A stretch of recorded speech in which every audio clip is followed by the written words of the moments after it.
एक बार एक शिकार करने के लिए निकला। जंगल में पहुंचा। उसने अपने तीर पर बहुत ही खतरनाक जहर लगाया और शिकार को निशाना बना करके उसने तीर को छेड़ा, लेकिन उसका तीर चूक गया और तीर एक पेड़ पर जा लगा। वह पेड़ बहुत ही हरा भरा था और बहुत सारे तोते उस पेड़ पर रहते थे।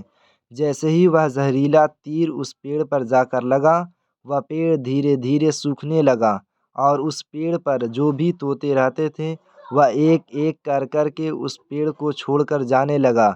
उस बड़े से पेड़ को कोटर में एक बहुत ही बूढ़ा तोता रहता था, जो बहुत ही धर्मात्मा और अच्छे मन का था।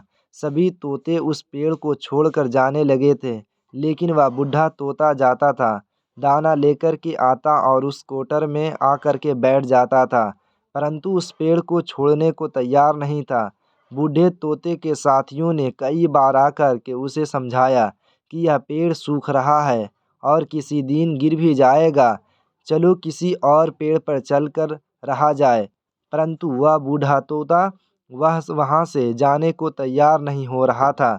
अब यह बात देवराज इंद्र तक पहुँची। उन्होंने बताया कि एक तोता है, वह जिस पेड़ पर रहता है उस पेड़ पर एक जहरीला तीर लगने के कारण सूखने, गिरने और ख़त्म होने के कगार पर आ पहुंचा है, और एक बूढ़ा तोता अभी भी वही पेड़ पर रह रहा है।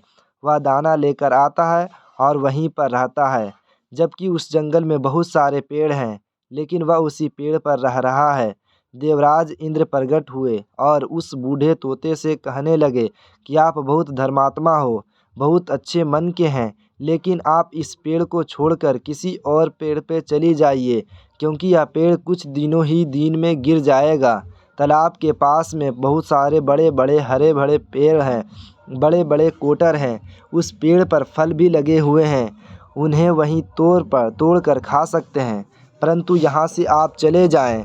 तोता बोला, माफ़ कीजिएगा, इस पेड़ ने मुझे जीवन दिया है, शिकारियों से मेरी रक्षा की है, हर मौसम में मेरे साथ रहा है, ये कोटर मेरा घर है, यहाँ मैं पला बड़ा हूँ, इस पेड़ को मैं छोड़कर कैसे जा सकता हूँ? इस पर संकट आया है तो क्या मैं इसे छोड़कर चला जाऊँ? मैं ऐसा कभी नहीं कर सकता। देवराज इंद्र तोते की इस बात से बहुत ही खुश हुए। उन्होंने तोते से कहा, मैं आपके इस बात से बहुत ही खुश हूँ, मांगो जो आपको जो मांगना है। उस बूढ़े तोते ने कहा, मुझे बस इतना मांगना है कि जिस पेड़ ने मुझे जन्म दिया, जहाँ मैं रहा पला बढ़ा, जिसे आप मेरा जन्मभूमि कह सकते हो, आप इसे फिर से वैसा ही हरा भरा करा दो जैसे यह था। देवराज इंद्र ने अमृत से उस पेड़ को सींच दिया और पहले की तरह हरा भरा कर दिया। अब वापस से उस पेड़ पर आकर के बाकी तोते रहने लगे।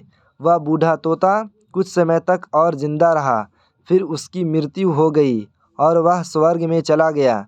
यह कहानी हमें सिखाती ये है कि जब भी किसी इंसान को बुरा दौर आता है तो इमोशनली वह टूट हुआ होता है, जो उसे किसी के सहारे की ज़रूरत होती है, किसी की आवश्यकता होती है। अगर आप ऐसे समय में उसे छोड़कर चले जाएंगे, उससे बात नहीं करेंगे, मुंह मोड़ लेंगे, तो आपसे बुरा कोई नहीं है, क्योंकि आप किसी के सुख का साथ बनो या ना बनो, लेकिन आपको हमेशा किसी के दुख का साथी बनना चाहिए।